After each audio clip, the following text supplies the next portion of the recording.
అంతరించిపోతున్న జాతులను రక్షించేందుకు అవసరమైన చర్యలను రూపొందించేందుకు ఏటా నవంబర్ 29న అంతర్జాతీయ జాగ్వార్ దినోత్సవాన్ని జరుపుకుంటారు.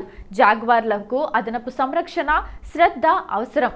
ఎందుకంటే అవి గత 15 సంవత్సరాల్లోనే వాటి చారిత్రక పరిధిని 20% వరకు కోల్పోయాయి. నష్టాలు దాదాపు 50% అని నమ్ముతారు. కాబట్టి ఈ అంతరించిపోతున్న జాతులను పరిశీలించి రక్షించాల్సిన అవసరం ఉంది. చిరుత, జాగ్వార్ వీటన్నిటిని గుర్తించమని అడిగితే చాలా మంది చెప్పలేకపోతారు. ఎందుకంటే అవి ఒకేలా కనిపిస్తాయి. వీటిని క్షుణ్ణంగా పరిశీలిస్తే ఈ నాలుగిటి మధ్య చాలా తేడా ఉంటుంది.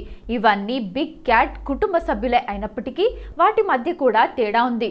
సెప్టెంబర్ 17న ప్రధాని నరేంద్ర మోడీ పుట్టినరోజు సందర్భంగా దేశంలో అంతరించిపోతున్న చీతాలను పెంచేందుకు నమీబియా నుండి 8 చిరుతలను తీసుకొచ్చి మధ్యప్రదేశ్లోని కూనో పాల్పూర్ నేషనల్ పార్క్లో విడిచిపెట్టారు.